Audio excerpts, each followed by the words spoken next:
अनन्य भक्त।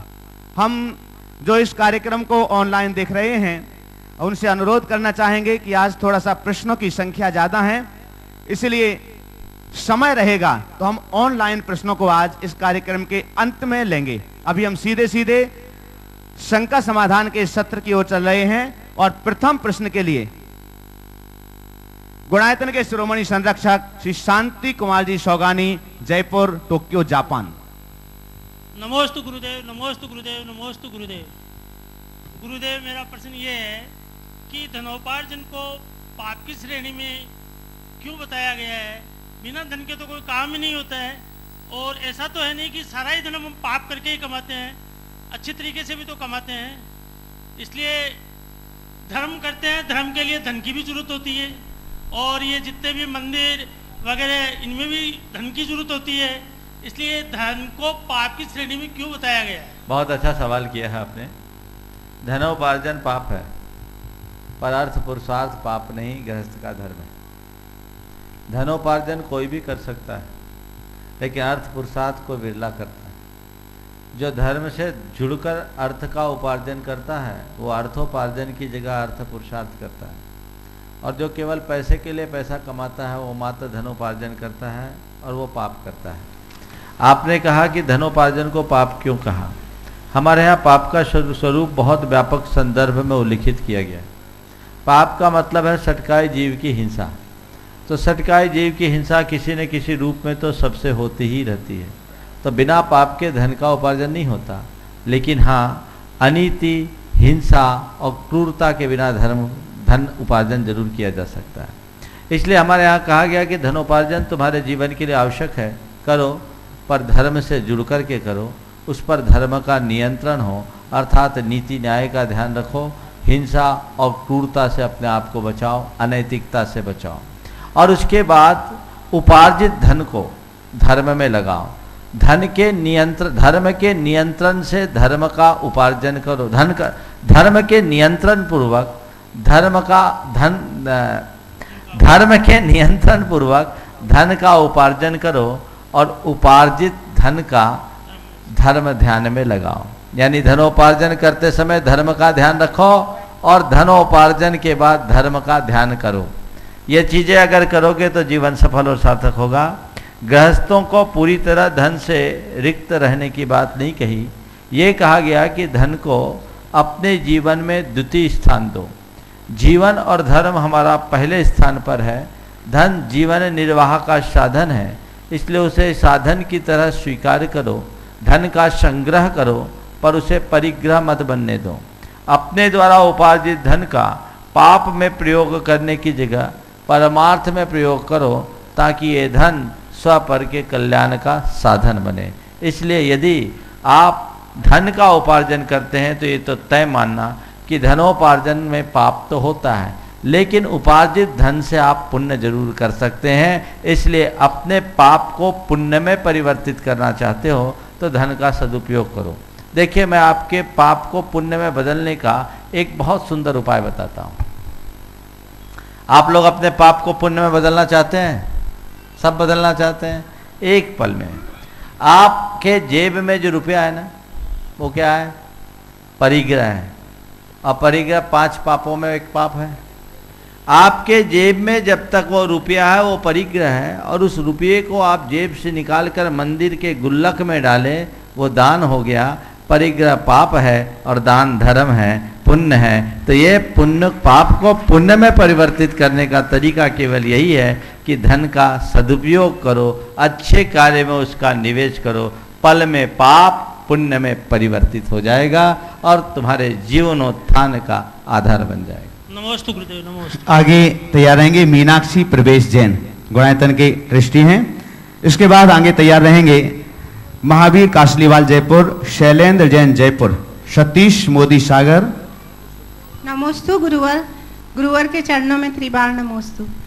गुरुवर, मेरा प्रश्न ये है कि मान लो किसी व्यक्ति के पास 10 रुपए हैं और वो डेली 10 रुपए दान करना चाहता है, उसकी इतनी कैपेसिटी है कि वो इससे ज़्यादा दान नहीं कर सकता, तो उसको उस 10 रुपए को किसी भूखे को खाना खिलाने में दान में देना चाहिए या मंदिर में चढ़ाना चाहिए? जो जैसी आवश्यकता हो वैसा करना चाहिए। दोनों में से श्रेष्ठ कौन सा है? देखो, भूखा अगर सामने पड़े तो उसको पहले दे दो, और जब कोई भूखा न दिखे तो प्रभु के चरणों में जाओ और जो है चढ़ा दो, और ये सोचो प्रभु मैं आपके पास मेरा जो है चढ़ा रहा हूँ, पर मुझे इतना समर्थ बनाना कि कभी मेरे सामने कोई ज़रूरतमंद आए तो मेरे हाथ खाली न रहे, मैं हर ज़रूरतमंद की सेवा कर सकूँ। नमस्ते महाराज श्री। महावीर कासलीवाल, त्रिवेणी नगर, जयपुर। नमोस्तु महाराज जी, नमोस्तु नमोस्तु। महाराज जी, अगर हम किसी यात्रा का निमित्त बनते हैं तो यात्रा आयोजक को किन नियमों का पालन करना चाहिए और यात्रियों को किन नियम का पालन करना चाहिए? जैसे किसी को हम अगर 2-3 बार कोई यात्रा हमारे साथ कहीं गया और हमने उसका दिल तोड़ दिया, आगे आने में मना कर देते हैं, तो वो बहुत दुख मान जाता है, इतना बुरा मानता है कि वो कोई बददुआ भी दे सकता है, तो उसके लिए हमें कितना पाप लगेगा?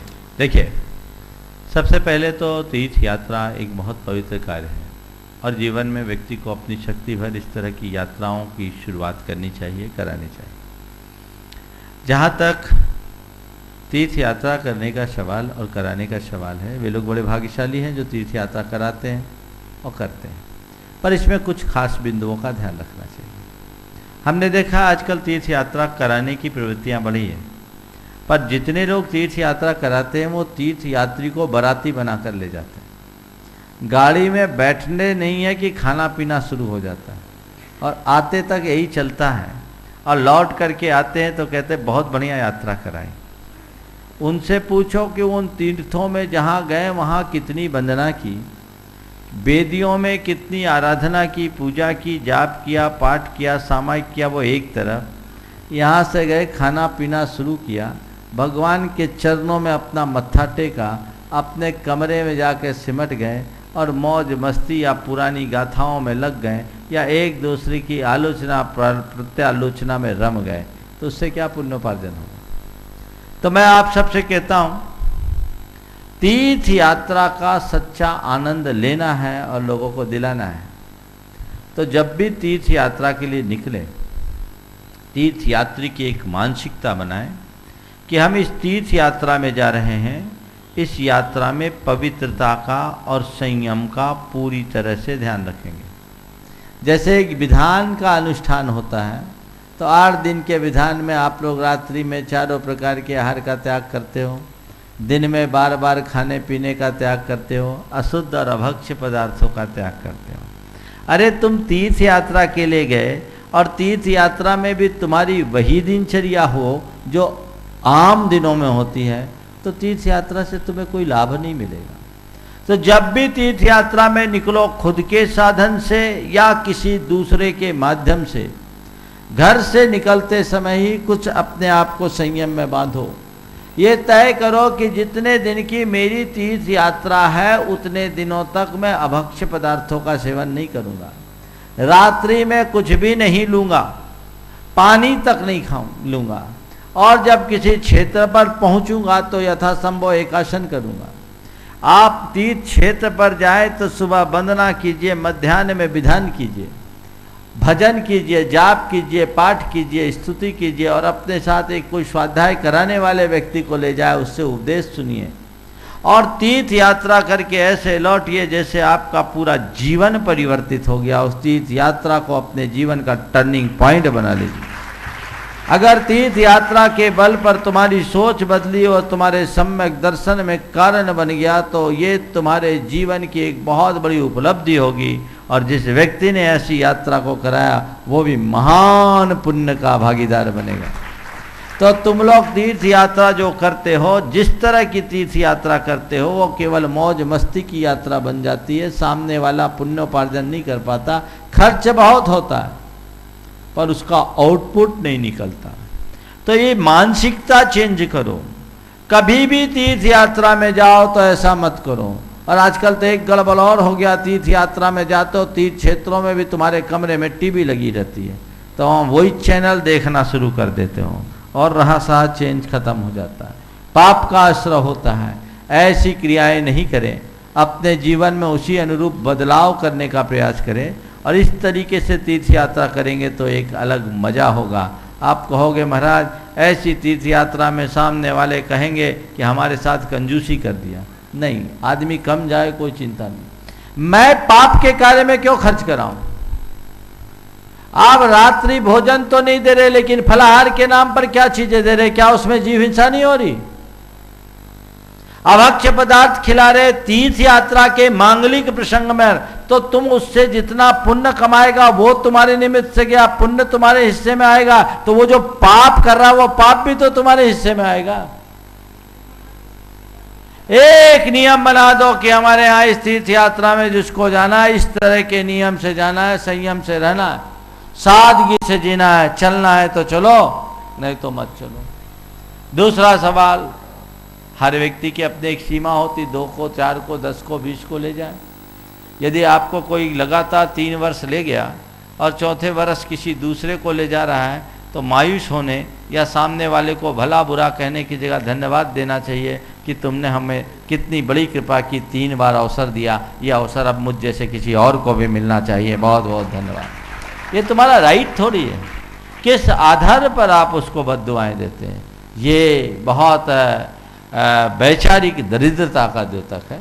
ऐसा कभी नहीं करना चाहिए, धन्यवाद देना चाहिए। एक व्यक्ति ने मुझसे कहा, महाराज मैंने 3 दिन तक लगातार एक व्यक्ति को आपके प्रवचन में अपनी गाड़ी में बिठा के ले आया, चौथे दिन उस पर मेरी नज़र नहीं पड़ी और मैं कुछ जल्दी में था, चला आया तो देखते ही बोलता आजकल तुम्हारे भाव बढ़ गए।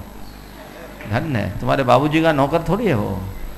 ये मानसिकता बदलनी चाहिए और ऐसी मानसिकता को बदलिएगा, निश्चित लाभ होगा। इसलिए मैं आज सबसे कहता हूं, तीर्थ यात्रा पवित्रता की यात्रा, अपने आप को कस के ले जाओ, देखो जीवन में कितना आनंद आता। मैंने तो देखा लोगों की कैसी दुर्बुद्धि की, सम्मेत शिखर जी जैसी जगह में भी लोग कोठियों में तो नहीं मिलता, पर कोठियों के बाहर रात में खा लेते हैं और अभक्ष्य वस्तुओं तक का सेवन करते हैं, आलू आदि का, प्याज आदि का भी सेवन कर लेते हैं। और अब ये चीज़ें तो दूर की हो गई, गुटखा पाउच मसाला भी खा लेते हैं, धूम्रपान भी कर लेते हैं, और 1-2 अभागे को मैंने मद्यपान करते भी पाया है। कितना महान अनर्थ करते हैं। तो ऐसे लोगों से बचना चाहिए। तीर्थ यात्रा जब भी करो और कराओ तो इसी रीति से करो, देखो उसका क्या मजा आता है। नमस्ते। शैलेंद्र जैन, त्रिवेणी नगर, जयपुर। नमोस्तु गुरुवर। गुरुवर, जो हम लोग अष्टानिका और 14 को जो उपास करते हैं उसमें समुद्र का जल बढ़ता और घटता है, तो वायुमंडल को इतना प्रभावित करता है अपने आसपास के कि अपन इतना प्रभावित करता है, तो उसे अपन जो अमृत वर्षा कुंड जो बना रहे हैं तो उसके जल अपने को कितना प्रभावित करता है? देखिए, एक रिसर्च हुआ कि जैसे इस भूतल पर 2/3 जल भाग और 1/3 थल भाग है, वैसे हमारे शरीर में 2/3 जल तत्व और 1/3 ठोस तत्व है। जैसे चंद्रमा की कलाओं से समुद्र का जल स्तर घटता बढ़ता है, वैसे ही चंद्रमा की कलाओं से हमारे शरीर का जल स्तर घटता बढ़ता है। इसी आधार पर ये रिसर्च में बात कही गई, मैंने पहले भी इसकी चर्चा की, कि अष्टमी, चतुर्दशी, एकादशी, पंचमी और 15 इन तिथियों में हमारे शरीर का जल तूफान पर रहता है। इन दिनों यदि कोई उपवास करते हैं तो अपेक्षाकृत उसे कम ह्रासमेंट होता है, क्योंकि हमारे पास जल तत्व की कमी कम हो रही है। इसलिए इन तिथियों को उपवास के रूप में कहा। अमृत कुंड हमारे द्वारा एक संग्रहित कुंड है, उसका चंद्रमा के कलाओं से सीधा कोई प्रभाव नहीं पड़ता, उसको नहीं समझना चाहिए। लेकिन मुझे लगता है कि आप अमृत कुंड को की सलाह देते देते पूरे अमृत कुंडमय हो गए। यह शैलेंद्र जैन ने आज मुझे बताया कि कम से कम 1000-1200 लोगों ने इनसे संपर्क किया, क्योंकि इन्हीं का नंबर पट्टी पर चलता है, और अपने यहाँ अमृत कुंड बनाया, वर्षा ऋतु का कुंड बनाया। 150 से ज़्यादा स्थानों पर तो ये खुद विजिट किए और कई लोगों को फ़ोन से इनने समझाया। हाँ नहीं, कई बन चुके, हज़ारों बन चुके हैं, 200 तो बहुत कम बता रहे हैं आप। हाँ, बहुत लोगों ने बनाया और ये बहुत अच्छा कार्य है। मैं तो उन सब लोगों को कहूँगा जिनने अपने यहाँ अमृत कुंड बनाया है, अपने मित्रों, परिचितों, आसपास के लोगों को उन्हें दिखाएं और इस बारिश में कहे कि देखो हम तो अच्छा काम कर लिए, अगले बरस तुम भी करो, ताकि ये मल्टीप्लाई हो जाए। हर मंदिर में और हर घर में ऐसा अमृत कुंड हो जिससे लोगों को जैन धर्म के नियमानुरूप शुद्ध जल से भगवान के अभिषेक का और व्रतियों को पानी पीने का, भोजन बनाने का सुअवसर प्राप्त हो सके। आपने बहुत अच्छा कार्य किया। जितने मंदिर में ये अमृत कुंड बने तुम उसमें निमित्त बने, उसके अभिषेक का एक हिस्सा तुम्हारे खाते जाएगा। नमस्ते गुरु। हाँ, सतीश जी मोदी सागर जो गुणायतन के ट्रस्टी हैं, और आज उनकी बेटी जो सूत्रधार और बहू जो सूत्रधार बनी है, शुभी मोदी, रिक्ता मोदी, तीनों एक साथ आ जाएं। प्रश्न अपना अलग अलग कर लेंगे, साथ में आ जाएं तीनों। नमोस्तु महाराज जी। महाराज जी, मैं भोपाल में चौक के मंदिर गई थी, तो वहाँ पे द्वार पे देखा कि 3 बार निस्सही निस्सही निस्सही लिखा है, फिर उसके नीचे नमो जिडाड़म नमो जिडाड़म नमो जिडाड़म लिखा है। तो नमो जिडाड़म का अर्थ क्या होता है? बहुत अच्छा। निस्सही निस्सही निस्सही, 2 तरह, नमो निस्सही, नमो निस्सही, नमो निस्सही, उसको उनने अपभ्रंश करके निस्सही निस्सही कर दिया। निस्सही निस्सही एक उच्चारण करते हैं जब हम लोग मंदिर आदि या सुनसान स्थान में प्रवेश करते हैं। वो इस भाव का द्योतक है कि हमारे मन के, हमारे वाणी के, हमारे शरीर के जो नकारात्मक विचार है वो निकल जाए। और हम लोक में उसको लोगों को समझाने के लिए कहते हैं कि यहाँ कोई देवी देवता है तो हमको साइड दे दें।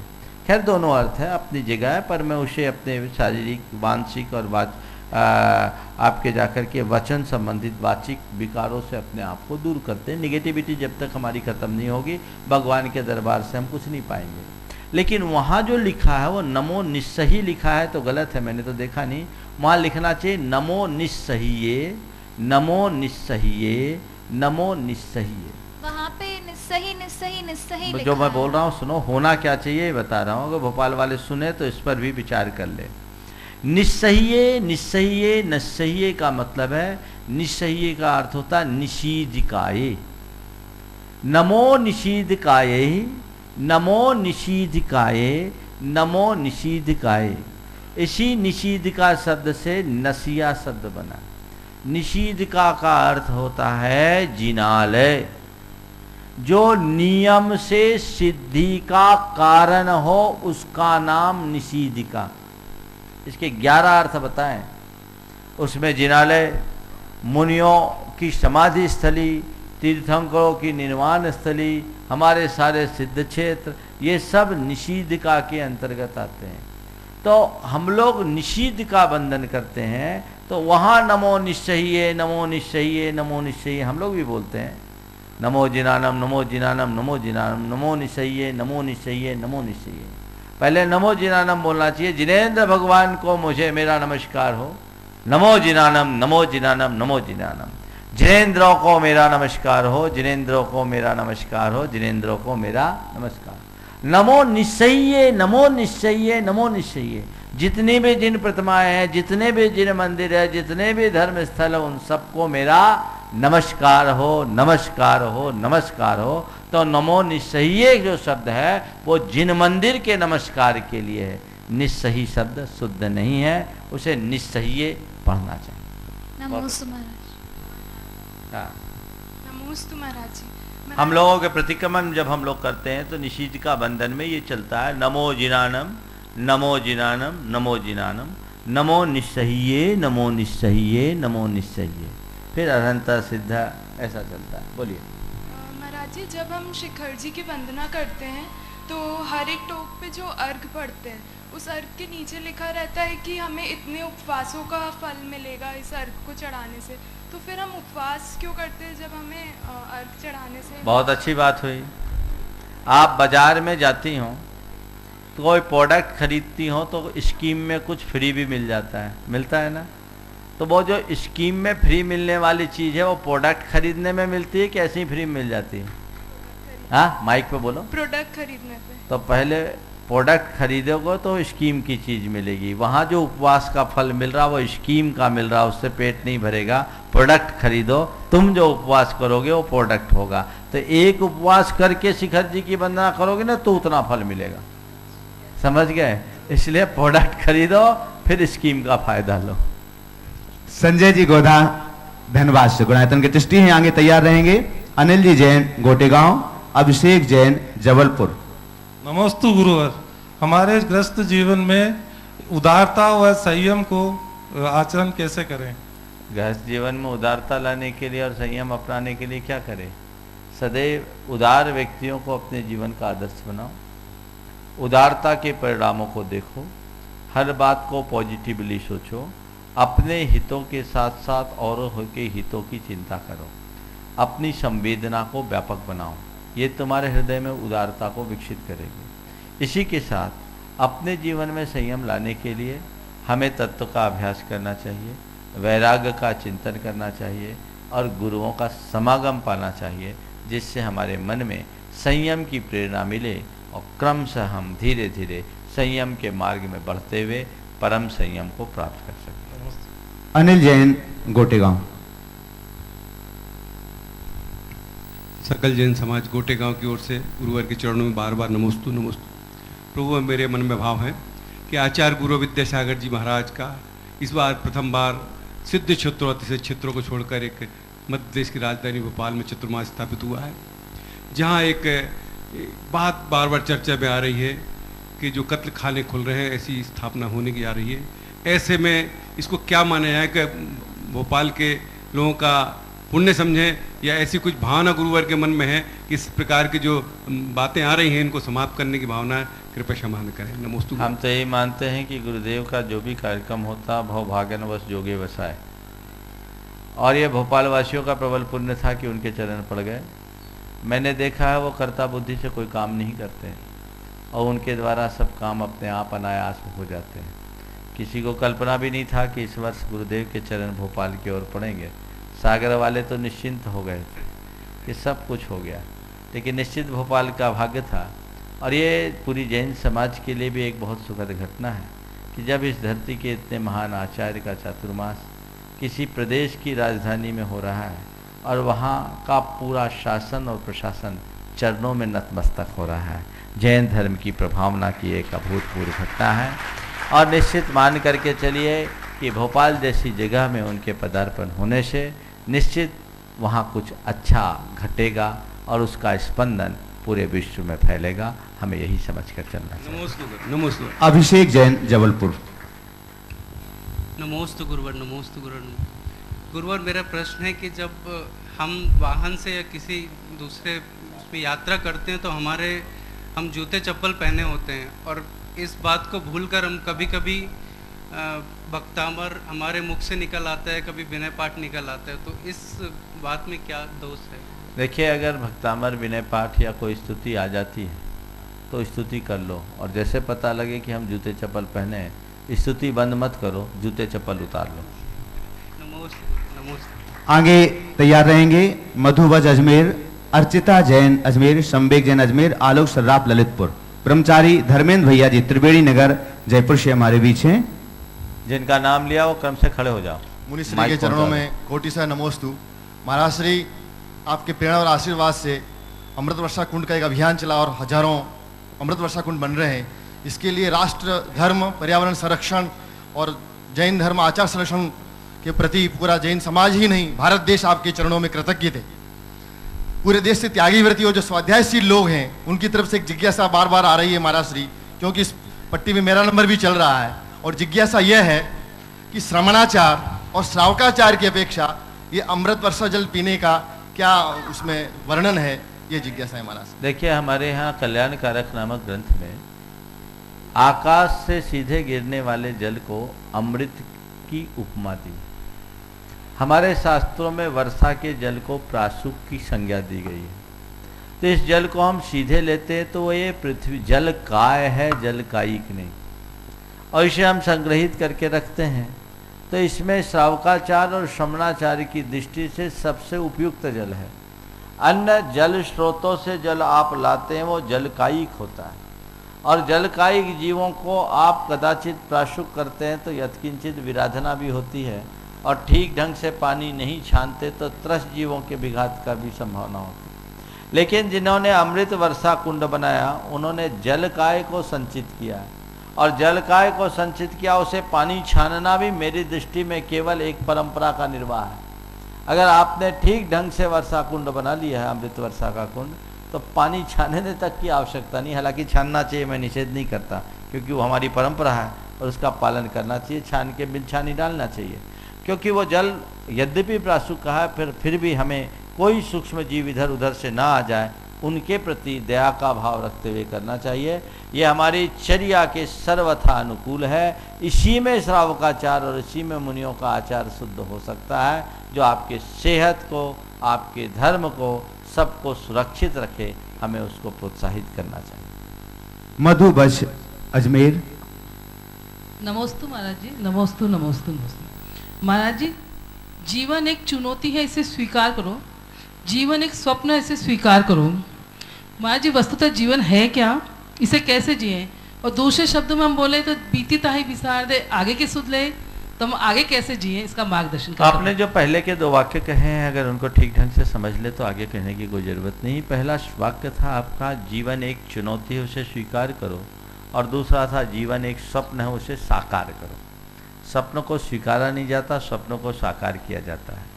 हर मनुष्य के जीवन में अनेक प्रकार के स्वप्न होते हैं, और अपने सपनों को वही साकार कर पाता है जिनकी हृदय में दिल इच्छा शक्ति होती है, उच्च मनोबल होता है, अपने कार्य के प्रति पूर्ण लगन और निष्ठा होती है।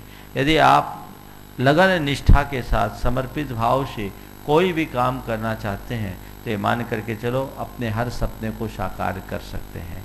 और जहाँ तक जीवन को एक चुनौती के रूप में कहा गया, निश्चित हमारे जीवन में अनेक मुश्किलें हैं, और हर मुश्किलों को यदि आपने एक चुनौती के रूप में देखा और उसे स्वीकार कर लिया, तो आप अपनी चुनौती को स्वीकार करके उसे एक उपलब्धि में परिवर्तित कर सकते हैं। चुनौतियां तो कदम कदम पर आती है। कुछ लोग हैं जो जीवन में आगत चुनौतियों से घबराते हैं, और कुछ लोग हैं जो जीवन में आने वाली चुनौतियों को स्वीकारते हैं और उसे अपनी एक उपलब्धि में बदल डालते हैं। तो चुनौती को स्वीकार कीजिए और उसे एक उपलब्धि के रूप में परिवर्तित करने का मादा अपने भीतर घटित कीजिए। बीतीता है विचार के, आगे की सुध ले, ये जो शब्द है इसका मतलब यही है कि जो बीत गया उसको भूल जाओ, आगे मुझे क्या करना है उसका सामना करो। अपने सपनों को साकार करना है तो चुनौतियों को स्वीकार करो। नमस्ते महाराज जी। नमस्ते। अर्चिता जैन जयपुर। नमस्ते महाराज जी, मैं अर्चिता जैन अजमेर से। मेरा प्रश्न ये है कि भगवान की प्रतिष्ठा होने के पहले भगवान के ऊपर भी एक काला डोरा मैंने देखा है, तो क्या ये नजर लगना और ये अंधविश्वास नहीं है? देखिए, नज़र लगने के विषय में जहाँ तक बात है, इसे पूरी तरह अंधविश्वास मानना ठीक नहीं। नज़र है क्या? नज़र किसी की बुरी नहीं लगती, अच्छी नज़र लगती। जब हम किसी व्यक्ति या किसी वस्तु के गुणों से प्रभावित होते हैं और उनके प्रति अपने पॉजिटिव वेव्स छोड़ते हैं, और हमारी उन पॉजिटिव तरंगों को, सकारात्मक तरंगों को वो ऑब्जर्व करने में असमर्थ हो जाते हैं, तो उनकी स्थिति एबनॉर्मल हो जाती है। और उसमें कई बार व्यक्तियों को बुखार या शरीर में अन्य प्रकार की असुविधाएं प्रकट हो जाती है, प्रकृति पर भी इसका प्रभाव पड़ता है। तो वो क्या करते हैं, नज़र उतारने के लिए जो टोटका करा जाता है वो केवल इतना किया जाता है कि वो वेव्स की तरंगे हट जाए। काला डोर लग गया तो व्यक्ति की दृष्टि जहाँ उसकी सुंदरता पर पड़ी वहीं काले डोर पर पड़ गई, तो वो जो वेव्स का फ्लो था वो कम हो गया। इससे नज़र कम होने की स्थितियां बनती हैं। मैं आपको एक अनुभव की बात बताता हूँ। मनुष्यों के ऊपर नज़र के उदाहरण तो अनेक हैं, और देखा भी जाता है कि इस तरह थोड़े बहुत हुए और 1-2 टोटका किया और व्यक्ति स्वस्थ हो जाता है, कई उदाहरण हैं। लेकिन सन 1988 में ललितपुर से संघ का विहार हो रहा था जबलपुर के लिए। अब मध्य प्रदेश और उत्तर प्रदेश की सीमा में एक गांव था गोना। उस गांव से हम लोग थोड़े आगे बढ़े, एक आम का पेड़ था। उस आम के पेड़ में, पूरे आम के पेड़ में एक भी आम नहीं थे, और एक डाल ऐसा था जिसमें पत्तों से ज़्यादा आम थे। पूरे पेड़ में एक डाल में पत्तों से ज़्यादा आम। उसी पेड़ की अन्य सारी शाखाएं बिना आम की। हम लोगों में से किसी की नज़र पड़ी और कहा, देखो तो इस आम में कितने आम लगे हैं, और बड़ा आश्चर्यचकित होकर के कहा। अब जो भी संयोग हो, हम लोग उस पेड़ को क्रॉस किए और 10 मीटर भी आगे नहीं गए, देखा वो डाली चरमराकर टूटकर नीचे गिर गई। मुझे पता नहीं ये डाली क्यों गिरी, संयोग भी हो सकता है, लेकिन अगर माने तो ये मान सकते हैं कि पेड़ नजर आ भी सकता है, इसे नकारा नहीं जा सकता। यह अंधविश्वास नहीं। हाँ, इसे अंधविश्वास तब मानना जब इनको उतारने के लिए उल्टे सीधे टोटके अपनाए। ये एक वैज्ञानिक व्यवस्था है कि ये ऊर्जा का प्रवाह था, हमने उसे कट कर दिया, तो वो हमें बड़ा प्रभावित करता और उससे बचते हैं। तो इस तरह की क्रियाओं को करने में कोई धार्मिक हानि नहीं है। धार्मिक हानि तब है जब उल्टे सीधे मंत्र तंत्रों का प्रयोग करें तब। लून राई आदि करना, नमोकार मंत्र पढ़ना है तो इसमें कोई टोटका नहीं होता। नमोस्तु महाराज। आलोक सर्राफ, ललितपुर। नमोस्तु महाराज जी, नमोस्तु महाराज जी। महाराज जी, मेरा प्रश्न है कि हम लोग पूरे दिन भर के वस्त्र पहनकर शाम को मंदिर में जाते हैं और आरती आदि करते हैं, तथा कई लोग सुबह मॉर्निंग वॉक करते हुए भी मंदिर बगैर नहाए हुए हो आते हैं, तो क्या इसमें पाप लगता है या दर्शन कर सकते हैं? देखिए, दर्शन करने की एक सीमा होनी चाहिए। मंदिर के अंतः परिसर में तो आपको अशुद्ध अवस्था में बिल्कुल नहीं जाना चाहिए। पर मैं एक गंभीर मुद्दे पर आप सबका ध्यान केंद्रित कर रहा हूं, जिसे प्रायः अनदेखा किया जाता है। मैं स्त्री पुरुष सबसे कहना चाहता हूं, आजकल आप लोग दिन भर काम करते हैं, स्त्रियां भी नौकरी पेशा होती है, पुरुष भी होते हैं, और कहीं भी जाते हैं आप तो एक दूसरे से हाथ मिलाने की परिपाटी है। और आप जिनसे हाथ मिला रहे हैं वह स्त्री शुद्ध है या मासिक के दिनों से गुजर रही है, कोई अता पता नहीं। और आप इतने जनों से सुबह से शाम तक अपने दफ्तर में, अपने और इस संस्थान में, प्रतिष्ठान में मिल रहे हैं, आ रहे हैं। आप विचार करो, आपके कुलाचार के अनुसार आपकी शुद्धि है। उन्हीं कपड़ों से आप शास्त्र पढ़ रहे हैं, उन्हीं कपड़ों से गुरुओं को छू रहे हैं, और उन्हीं कपड़ों से आप भगवान की वेदी का स्पर्श कर रहे हैं। कहाँ तक उचित है, आप सबको विचार करना चाहिए। तो मेरी राय ये है कि कम से कम मंदिर के कपड़ों में शुद्धता रखना चाहिए। इसीलिए मंदिर जाओ तो सुबह पहले नहा धो के सबसे पहले मंदिर जाओ, फिर गोरख धंधे में जाओ। और जब स्वाध्याय आदि करना हो तो कपड़े बदल करके जाओ। गुरुओं के अगर स्पर्श आदि करना है तो यथासंभव शुद्धि का पालन करो, क्योंकि वो नेगेटिव एनर्जी का स्रोत है, उससे अपने आप को बचाना चाहिए। शंबेक जैन, अजमेर। आगे तैयार रहेंगे रश्मि जैन, ललितपुर। शिल्पी काला, अजमेर। नीति कलरैया, नवी मुंबई। नमोस्तु महाराज जी, मेरा प्रश्न ये है कि जब कोई गुरु अपने शिष्य को आचार्य पद दे देते हैं तो तब उन्हें आचार्य क्यों बुलाते हैं? जब गुरु अपना आचार्य पद शिष्य को दे दें तो कोई जरूरी नहीं कि उन्हें अपना आचार्य बनाए। बना भी सकते हैं, नहीं भी बना सकते हैं। और हमारी परंपरा में किसी आचार्य के साथ ऐसा नहीं हुआ जिसने अपने शिष्य को आचार्य पद दिया और अपना आचार्य बनाया। इकलौते ज्ञान सागर महाराज ऐसे थे जिन्होंने अपने शिष्य गुरुदेव को, आचार्य श्री को आचार्य बनाया, और न केवल आचार्य बनाया अपितु उन्हें अपना निर्यापक आचार्य बनाकर उनसे संलेखना देने की प्रार्थना की। ये इतिहास की अनोखी घटना है और अभूतपूर्व घटना है, क्योंकि उन्होंने हमारे गुरुदेव में वह सारी संभावनाएं देखी थी और ये जाना था कि इनसे अच्छा इस धरती पर कोई साधु नहीं है जो मेरी निर्दोष समाधि करा सके। इसलिए उन्होंने सब अहंकार को त्याग कर, विकल्प को त्याग कर, बिना संकोच के अपने ही शिष्य को अपना गुरु बनाया और अपने जीवन का उत्थान किया। रश्मि जैन, ललितपुर। नमोस्तु महाराज जी, मेरा प्रश्न ये है कि किसी भी अपन कोई व्रत करते हैं, किसी कारणवश अंतिम समय मतलब आखिरी वर्ष वो व्रत किसी कारण समय वो छूट गया, तो महाराज श्री फिर से वो व्रत करेंगे कि मतलब कोई पश्चाताप करके?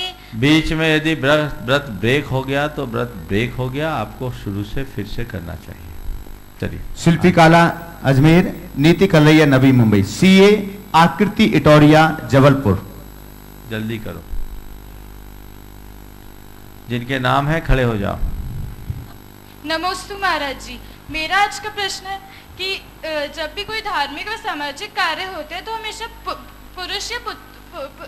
पुरुष या बेटे का नाम ही क्यों लिया जाता है, पत्नी या पुत्री का नाम क्यों नहीं लिया जाता, जबकि कहा जाता है कि बेटा व बेटी बराबर है। अब तुम लोग आगे आ जाओ, पहले अपने आप को आगे बढ़ाओ, तुम्हारे नाम से तुम्हारे पापा का नाम आ जाएगा।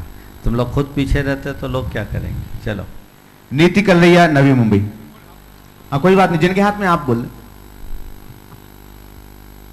गुरुवर के चरणों में कोटि कोटि नमोस्तु नमोस्तु नमोस्तु। खारघर दिगंबर जैन समाज की तरफ से नमोस्तु, मेरे परिवार की तरफ से भी। महाराज जी, मौन का स्वरूप क्या है श्रावक की अपेक्षा से? और यदि मौन कर लेते समय सपोज 1 घंटे का मौन लिया है और नींद आ जाए, थोड़ी देर के लिए सो जाए, तो क्या वो मौन में गिना जाएगा? और क्या उसमें इशारे से या लिखकर ऐसा कुछ बता सकते हैं क्या? देखिए, और मौन के फायदा क्या है और नहीं लेने का नुकसान क्या है? मौन का मतलब है अपनी प्रवृत्तियों को संयत करना। सबसे अच्छा मौन तो ये है कि हम ना कुछ बोलें ना कोई इशारा करें, और मौन चैतन्य अवस्था में करना चाहिए। मौन करते समय अगर नींद आ जाए तो फिर सोते समय तो सबका मौन रहता है, कौन बोलता है, वो मौन है नहीं। जागृत अवस्था में मौन लीजिए। मौन के बड़े लाभ हैं। मौन कर लेने से सबसे पहला लाभ तो किसी से झगड़ा नहीं होता। दूसरी बात, हमारी प्रवृत्तियाँ आधी हो जाती है। तीसरा उसका फ़ायदा ये है कि हमारी एनर्जी वेस्ट नहीं होती। और चौथी बात, हमारी चिंतन क्षमता मजबूत होती है। इसलिए मौन रखना चाहिए। और मौन लो तो सबसे उत्तम मौन ये है कि जितनी देर के लिए मेरा मौन है उतनी देर में न इशारा, न लिखना, न कुछ करना। सबसे उत्तम मौन वही है। इशारा करना, लिखना और अन्य तरह से अभिव्यक्तियां देना मौन के अतिचार है। सीए आकृति इटौरिया, जबलपुर। नमस्ते महाराज जी, मेरा नाम आकृति इटौरिया, मैं जबलपुर से हूँ। मैं अभी सीए बनी हूँ। मेरा प्रश्न ये है कि अपने प्रोफेशन को मैं धर्म के साथ किस प्रकार जोड़ूं, कृपया मार्गदर्शन कीजिए। प्रोफेशन को धर्म के साथ जोड़ने का सीधा सीधा तरीका है, कोई भी अधार्मिक कार्य अपने प्रोफेशन में मत करो। जिसकी तुम लोगों को तो ऑडिट करना है, जिन कंपनियों के प्रोडक्ट में किसी भी प्रकार की हिंसा हो या अनीति हो तो उस कार्य को कभी हाथ में मत देना। जितना बन सके अधर्म से बचना, यही तुम्हारे प्रोफेशन का धर्म है। अमन जैन, जबलपुर। आगे तैयार रहेंगे श्रीमती सरोज देवी चौधरी, नावा, जोधपुर। पवन बड़जात्या, दुर्ग, छत्तीसगढ़। नमोस्तु महाराज जी। महाराज जी, बचपन से ही मैंने जीवन में बहुत कठिन समय देखा है और कठिन परिश्रम के बाद भी परिणाम अनुकूल नहीं मिलते हैं। इसके पीछे मेरे कौन से कर्म का उदय है, इसका समाधान क्या है महाराज जी, जिससे मुझे उचित परिणाम मिल सके? देखिए, कठिन समय को देखा और कठिन परिश्रम करने के बाद भी परिणाम अनुकूल नहीं हुए तो हारो मत। ये सोचो मेरे तीव्र अंतराय कर्म का उदय है, लेकिन प्रयास करने से ही परिणाम होता है। और हमेशा यह ध्यान रखो, कोशिश करने वालों को कभी हार नहीं होती। दुगने उत्साह के साथ जुड़ो। जो भी तुम्हारे कर्म का उदय है, तुम्हारे पुरुषार्थ से उसको जीता जा सके। सरोज देवी जी चौधरी, नामा, जोधपुर। सुकुमार नंदी जी की माँ हैं और बाबा जी यहाँ जो विराजमान हैं उनकी भांजी हैं।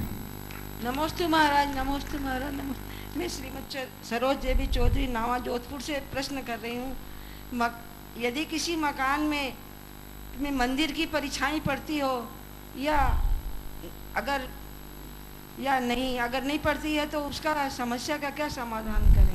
आपके प्रश्न का भाव मैं समझ गया। आप ये पूछना चाह रहे हैं किसी के मकान में अगर जिन मंदिर की परछाई पड़ती हो तो उसमें रहना चाहिए या नहीं, ये पूछना चाह रही है ना? हाँ, ठीक है। माइक पर ऐसा मकान खरीदना चाहिए या नहीं, या देखो क्या सुधार किया जाए? 9 बजे से लेकर 3 बजे तक के बीच यदि कहीं परछाई पड़ती है तो ऐसा मकान या भूखंड आवास के योग्य नहीं है।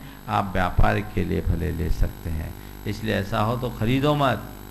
और खरीद लिया है तो वहाँ घर मत बनाओ, अन्यथा जीवन में समृद्धि नहीं आएगी और कोई ना कोई बीमारियां बनी रहेगी। पवन बड़जात्या, दुर्ग, छत्तीसगढ़। आगे तैयार रहेंगे राखी जैन, मोनिका जैन, ब्राह्मणी महिला मंडल अजमेर, जो आज सूत्रधार बने हैं। नमोस्तु महाराज जी, नमोस्तु महाराज जी, नमोस्तु। दुर्ग छत्तीसगढ़ से सकल जैन समाज की तरफ से मैं नमोस्तु करता हूँ। आजकल के आधुनिक युग में आजकल लोग अपनी उंगलियों पर कछुआ आकृति जो पहनते हैं और व्यापार में जो सामने अपनी टेबल के सामने में कछुआ एक प्याले में रख कर रखते हैं, इसका क्या अर्थ होता है? ये सब आज के ढकोसले हैं, इसका कोई अर्थ नहीं। चलिए आगे। राखी जैन। नमोस्तु महाराज जी, नमोस्तु। एक तो बहुत खुशी है आज मैं गुड़ियतन के मेरा पूरा ब्राह्मी महिला मंडल सूतक बने, बहुत ज़्यादा खुशी। एक क्वेश्चन महाराज जी, हम जब पूजन करते हैं तो चांदी के बर्तन से करते हैं, तो कभी कभी मंदिर में हमको चंदन या नहीं मिलता है तो हम चांदी का स्वास्तिक उसको बनाकर, जैसे हम चांदी के बर्तन तो ले जाते हैं धोकर, तो क्या उस स्वास्तिक को भी अपने बैग में रख सकते हैं कि नहीं? जो चढ़ा दिया उसको मत लो, साथिया की जगह अगर स्थिर बनाए तो कोई दोष नहीं। हाँ, चांदिया चाहती स्वास्तिक चांदी का महाराज जी रख सकते। नमस्ते महाराज जी, नमस्ते नमस्ते। मोनिका जैन अजमेर आगे तैयार रहेंगे, वैशाली जैन अजमेर और नमिता जैन जबलपुर। नमस्ते महाराज जी। महाराज जी, मेरा प्रश्न ये है कि समय शिखर की वंदना करने में ज़्यादा पुण्य है या परिक्रमा करने में ज़्यादा पुण्य है? हमको मतलब कौन सी चीज़ ज़्यादा करनी चाहिए, परिक्रमा या वंदना? देखो, पुण्य दोनों में है, जो मौका मिल जाए सो कर लो। महाराज श्री, जैसे परिक्रमा नहीं होती है, वंदना ज़्यादा होती है, तो उधेड़ बुन में मत पड़ो, जो मौका मिले सो करो। नमस्ते महाराज जी। हाँ, सीखता से माइक दे दें। हाँ, जल्दी सीधे सीधे पूछो। नमस्ते महाराज जी, मेरा प्रश्न ये है कि मेरी 3.5 वर्ष की बेटी है, मैं उसको 12 भावना सिखा रही हूँ। अभी उसकी आधी हुई है, वो रोज आधी बोलकर सोती है, तो क्या उससे दोष लगता है? और कुछ वर्ड अशुद्ध भी बोलती है। कोई दोष नहीं लगता। आप 3.5 वर्ष की बेटी को 12 भावना सिखा रही हो, आधी बोल करके सोएगी और पूरी बोल करके जाग जाएगी, उसका जीवन धन्य हो जाएगा और वो अपने जीवन का उद्धार करेगी। समय आप सबका हो गया। आज के शंका समाधान के सत्र को परम पूज्य गुरुदेव के चरणों में नमन अर्पित करते हुए मैं यहीं पर विराम दे रहा हूँ। बोलिए परम पूज्य आचार्य गुरुवर श्री विद्यासागर जी महाराज की, पूज्य मुनि श्री प्रमाण सागर जी महाराज की, पूज्य मुनि श्री विराट सागर जी महाराज की। हम आपके लिए बतला दें पूज्य महाराज श्री का गुणायतन जैन धर्म का एक अति महत्वपूर्ण ऐतिहासिक कदम होगा, जो सारे लोक के जीवन के गुणात्मक परिवर्तन का आधार बनेगा और जीवन का गुणात्मक परिवर्तन ही मोक्ष मार्ग में सहायक होगा। इतिहास का हिस्सा बनने का अवसर कुछ ही जीवों को प्राप्त होता है, या यूं कहिए कि कुछ भाग्यशाली जीव ही ऐसे कल्याणकारी अवसर का लाभ उठा सकते हैं। आइए आप भी यथाशक्ति दान करें, इस मुहिम का हिस्सा बनें।